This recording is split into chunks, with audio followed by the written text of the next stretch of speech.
Hi guys, my name is Karen and today we're making 3 vegan dips. They are so yummy, and the best thing about them, they're so easy to make. So you can use them as dips, spreads, and I like to top them on my food.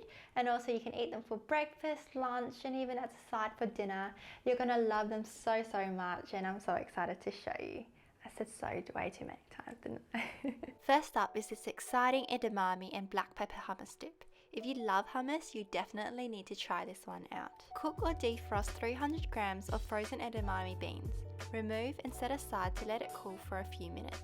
Add the beans to the food processor, followed by one 400 ml can of chickpeas drained and rinsed, 2 tablespoons fresh dill, 2 tablespoons fresh parsley, 2 tablespoons whole or crushed peppercorns, 2 garlic cloves, and a big squeeze of half a lemon. Pour in 1 teaspoon of sea salt, add in 2 tablespoons of tahini and a 1/4 cup of olive oil. Sometimes I leave out the olive oil if I don't want my dip too oily. Now close the lid tight and blend. Blend for a few minutes before scraping down the sides to mix everything evenly. Add in more water if the consistency is too thick for you. I like to garnish this with a drizzle of olive oil, crushed peanuts, and a sprinkle of diced bell peppers. Spread this on some cruskets with some avocado, and wow, it's a beautiful blend of edamame and black peppercorns. And up next is this beautiful Mediterranean Muhummara made from roasted red bell peppers and walnuts. Start off by mincing up 3 garlic cloves, dice up 1 white onion, remove the seeds from 4 bell peppers and slice them up. They should be small enough to fit in your food processor. Drizzle some olive oil over medium-high heat. Add in the garlic and the onion and saute them until soft and fragrant. Cook the red bell peppers for 10 to 15 minutes until softened. Lower the heat if your onion and garlic begins to burn. Remove the peppers from the saucepan and set it aside to cool. Add in 2 cups of walnuts and cook for about 5 minutes until they're lightly browned. You can add in more oil if you need. Add in the bell peppers to the food processor. Make sure to scrape all the onion bits in. Add in the roasted walnuts, 1 teaspoon paprika, 1 teaspoon of ground cumin, cayenne pepper, and a big squeeze of a juicy half lemon. Tighten the lid and blend. Process for about a minute and then scrape down the sides of the processor to make sure everything is well blended. Check the consistency to see if it's to your liking. Some people like it quite chunky while others like it really smooth.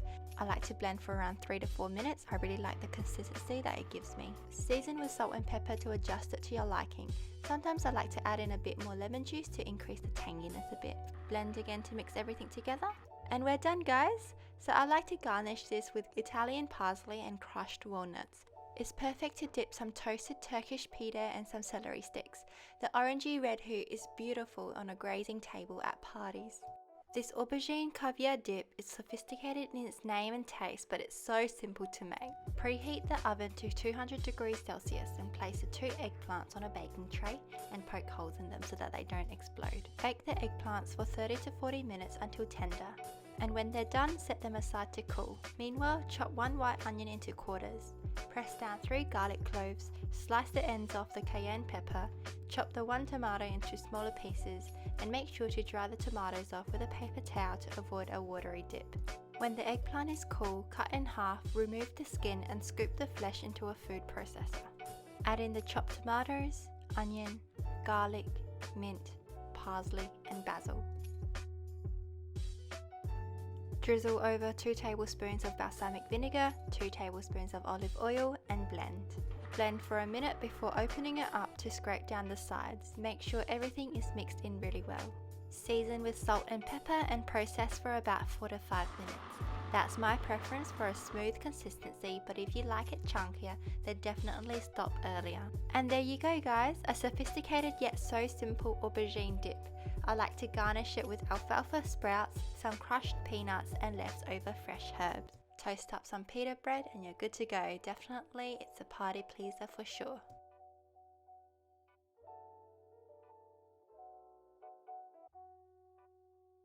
So that's the end of the video, guys. Thank you so much for watching to the end. I really appreciate it. If you really enjoyed this video, don't forget to click the like button and subscribe to my channel. Also leave a comment below. I would love to read some of your comments. It would make my day so much. So thank you and see ya.